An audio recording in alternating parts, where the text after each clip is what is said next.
خراب آ جائے، اگر بیوی تمہاری صحیح نہ ہو تو گویا کہ سمجھو تمہاری پوری زندگی برباد ہے۔ یہاں بیوی کو پوری دنیا کا سب سے بڑا خزانہ، قیمتی خزانہ اور قیمتی دولت کہا گیا ہے۔ اس سے زیادہ اور کس برادری میں، کس مذہب میں عورت کو اتنی عزت دی گئی ہے؟ میرے بھائیوں، یہاں تک فرمایا گیا کسی کی تین بیٹیاں ہوں، اے لوگوں 3 اور 4 بیٹیوں پر منہ کالا کرنے والوں، منہ بگاڑنے والوں اور اللہ سے الٹی سیدھے اعتراض کرنے والوں، اللہ سے الٹی سیدھے سوال کرنے والوں اور اللہ پر غصہ ہونے والوں اور اپنے نفس پر بالکل کمزوری محسوس کرنے والوں، ناشکری کرنے والوں، سنو اللہ کے نبی نے فرمایا جس کی 3 بیٹی ہو اور اس نے اس کی صحیح تربیت کی ہے، اس نے اس کی صحیح پرورش کی ہے، تو سنو اس کے لیے جنت ہے، اس کے اوپر جنت واجب ہو جاتا ہے، وہ بیٹیاں اس کو قیامت کے دن جنت کے اندر لے کر جائیں گے۔ یہ اللہ تعالیٰ نے عورت کو عزت کے طور پر یہ چیز کہا ہے۔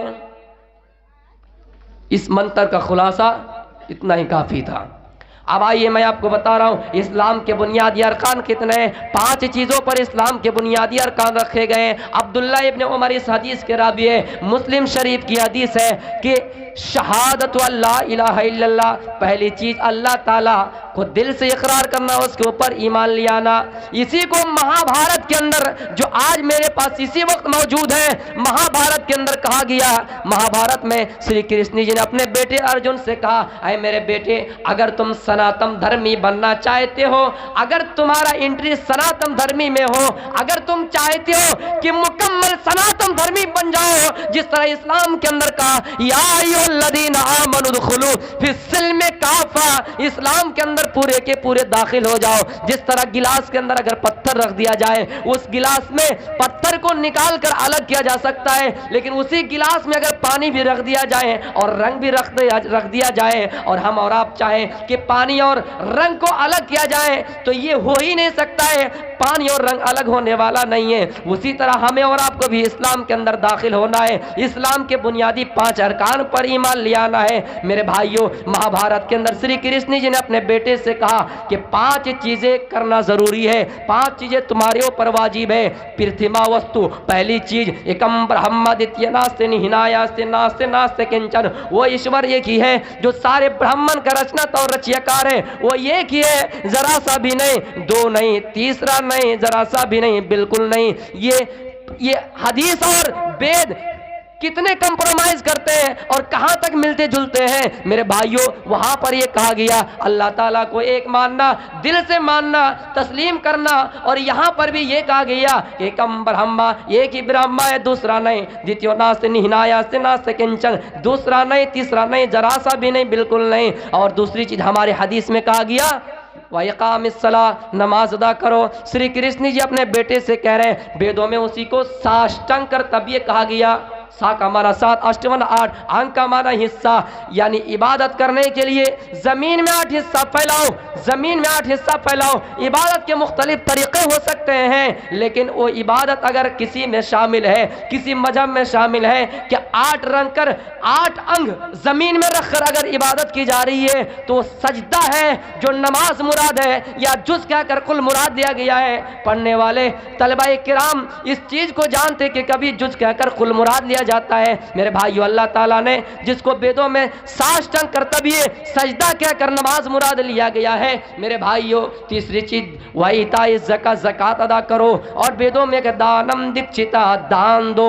چوتھی چیز وصوم رمضان، رمضان کے روزے رکھو، اور ویدوں میں کہا ورت دھاری، ایشور کے لیے کچھ چھوڑو، ایشور کے لیے کچھ چھوڑو۔